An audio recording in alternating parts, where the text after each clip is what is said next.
3200 करोड़ रुपए के कथित मनी लॉन्ड्रिंग मामले में कानपुर पुलिस की बड़ी कार्रवाई। कानपुर पुलिस ने 3200 करोड़ रुपए के कथित मनी लॉन्ड्रिंग और फर्जी फर्मों के माध्यम से काले धन को सफेद करने के मामले में बड़ी सफलता हासिल की है। 5 महीने से फरार चल रहे मुख्य आरोपी महफूज और पप्पू छुरी के बेटे फैज आलम को लखनऊ से गिरफ्तार कर बुधवार को जेल भेज दिया गया है। फैज पर 50,000 रुपए का इनाम घोषित था और उसके खिलाफ 5 आपराधिक मुकदमे दर्ज हैं। पुलिस ने इससे पहले महफूज सहित 6 अन्य आरोपियों को गिरफ्तार कर जेल भेजा था, लेकिन उसका बेटा फैज फरार चल रहा था। जांच में खुलासा हुआ कि फैज अपने पिता के साथ हवाला कारोबार संभालता था। वे दोनों नेपाल भी गए थे। मंगलवार रात करीब 10:30 बजे पुलिस ने उसे लखनऊ के केंद्रांचल PWD कॉलोनी के पास से गिरफ्तार किया।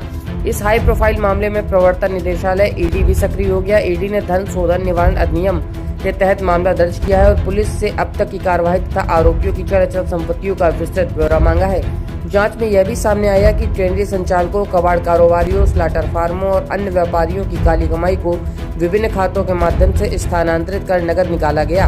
इस नेटवर्क के तार पंजाब, गुजरात, दिल्ली, हिमाचल प्रदेश तक फैले होने की बात कही जा रही है। करोड़ों रुपए के इस लेन देन में बैंक अधिकारियों की भूमिका भी संदेह के घेरे में है। हालांकि 5 महीने बीत जाने के बाद भी किसी बैंक कर्मी या कारोबारी पर कार्रवाई न होने से जांच की निष्पक्षता पर सवाल उठ रहे हैं। पुलिस ने बताया कि सभी आरोपियों के खिलाफ गैंगस्टर एक्ट के तहत कार्रवाई की जाएगी। आप विदित हैं, फरवरी माह में दिनांक 16/17 में एक घटना घटित हुई थी थाना क्षेत्र चकेरी श्यामनगर चौकी क्षेत्र में। इसमें एक डकैती की घटना घटित हुई थी, जिसमें मुकदमा वादी था। पहले स्टार्टिंग में घटना से डिनाई कर दिया, लेकिन वहाँ पे जो उपस्थित लोग थे और जो वहाँ टेक्निकल हमें जो एविडेंसेस मिले वो घटना की पुष्टि किए। फिर हमने जो मुकदमा वादी है इसको मोटिवेट करके हमने फिर इसमें डकैती की जो मुकदमा था वो लिखवाया था। उसके बाद पूरी घटना हमने वर्कआउट की। जितने डकैती में शामिल लोग थे सबको हमने जेल भेजा। उसकी जो धनराशि गई थी वो भी बरामद की थी। साथ ही साथ हमें दिमाग में कहीं ना कहीं हमारे सस्पिशन अराइज हुआ कि भाई इतनी बड़ी घटना हो गई और मुकदमा वादी क्यों नहीं मुकदमा लिखवाना चाह रहा था। जब हमारी टीम ने ADCP ईस्ट के नेतृत्व में पूरी घटना को बहुत ही गंभीरता से समझा, बहुत गंभीरता से इसको इन्वेस्टिगेट किया, तो ये पूरा खुलासा हुआ। इसमें हमारी सर्विलांस टीम भी लगी, हमारी स्थानीय टीम लगी, हमारी साइबर सेल डिस्ट्रिक्ट की लगी, और ये पूरा खुलासा हुआ कि बेसिकली इसमें 2 वर्टिकल्स थे। एक स्क्रैप का वर्टिकल था और एक स्लॉटर हाउस के पैसे का वर्टिकल था। जो महफूज है, महफूज का लड़का फैज़ है। इसके अलावा इसका जो सगा संबंधी महबूब है, इसके अलावा इसका जो लड़का मासूम है, ये लोग बेसिकली जो स्लॉटर हाउस के जो पैसे हैं ये खातों में मंगवाते थे। जिनके खाते उन्होंने खुलवाए वो निहायत ही गरीब लोग थे। कोई रिक्शा चला रहा था, कोई दिहाड़ी करने वाला था, जिसकी मासिक आमदनी 10 से 12 हज़ार रुपये मंथली थी। उनके खातों में इन लोगों ने विगत 3 से 4 महीने में ही करोड़ों के ट्रांजैक्शन कर दिए। एक एक खातों में 10-10, 12-12 करोड़ का पैसा आया और सारा पैसा इन लोगों ने कैश विड्रॉल किया। इनका पूरा मोडस ऑपरेंडी था कि ये जो स्लॉटर हाउस थे या जो इनकी बिचौलिया थे, इनसे ये पैसा लेते थे, कैश विड्रॉल करते थे और वो उस कैश को वापस ये उनको वापस कुछ अपना कमीशन काट के वापस दे देते थे। जो इनका दूसरा वर्टिकल था वो था स्क्रैप का।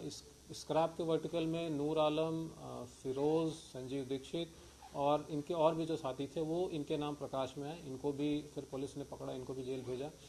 स्क्रैप के बिजनेस में काफ़ी बड़ी मात्रा में जो हमारा GST का जो चोरी है ये उजागर हुआ। इनके द्वारा फर्जी ई-वे बिल जनरेट किए गए थे और जो भी स्क्रैप इन लोगों ने दिखाया कि मूवमेंट हो रहा है, कई ऐसे हमने ट्रेस किए जिसमें कोई मूवमेंट ही नहीं था और इन लोगों ने जो ई-वे बिल जनरेट किए, जो इन लोगों ने जो इनवॉइस बनाई, वो सारी हमने अपने इन्वेस्टिगेशन में फर्जी पाया। इसमें पूरी घटना में जो हमारा एक अभियुक्त था फैज़, जिसपे पहले 25,000 का इनाम था, फिर बाद में जॉइंट CP की शर्त के द्वारा इसको 50,000 का इनाम इस पर बढ़ाया गया था। ये 5 मुकदमों में इसके 5 मुकदमे इसके ऊपर, और ये थाना जाजमऊ और थाना चकेरी से वांछित था। 50,000 का इनामिया था। हमारी सर्विलांस की टीम ने इसको लखनऊ से पकड़ा है और पकड़ने के बाद हम इसको आज माननीय न्यायालय के समक्ष हम इसको प्रस्तुत कर रहे हैं। इसमें हमने ईडी को हमने पत्राचार किया था इस केस के बारे में, और हमें ये जानकारी प्राप्त हुई है कि ईडी ने इस केस को टेकअप कर लिया है। साथ ही ये भी मैं अवगत कराना चाहता हूं कि इसमें जितने भी क्रिमिनल्स इन्वॉल्व हैं सबकी हिस्ट्री शीट खोली जाएगी और इनके ऊपर हम गैंगस्टर की भी कार्रवाई करने वाले हैं। इस मामले में अब तक कितने आरोपी जेल जा चुके हैं? देखिए, इस पूरे मामले में जो मेन जो आरोपी हैं मैं उनके नाम बता देता हूँ। महफूज है, महफूज का लड़का फैज़ है, मासूम है, मासूम का पिता महताब है, फिरोज़ आलम है, नूर फिरोज़ है और उसके अलावा नूर आलम है, इसके अलावा हमारा संजीव दीक्षित है और भी लोग हैं जिनके बारे में अभी डिटेल में आपको पूरा एक डिस्क्रिप्शन आपको दे दूंगा। तो ये सभी लोग इसके मेन कल्प्रिट थे, ये सभी हमने जेल भेजे हैं। हाँ जी, जैसा मैंने आपको बताया कि इसमें इसके ऊपर जो 50,000 रुपये का इनाम था, जो टीम ने इसको पकड़ा है उस टीम को ये पूरा 50,000 रुपये का इनाम वितरित किया जाएगा। इसकी डिटेल अभी मैं आपको आपके साथ शेयर कर दूंगा इस प्रेस ब्रीफिंग के बाद।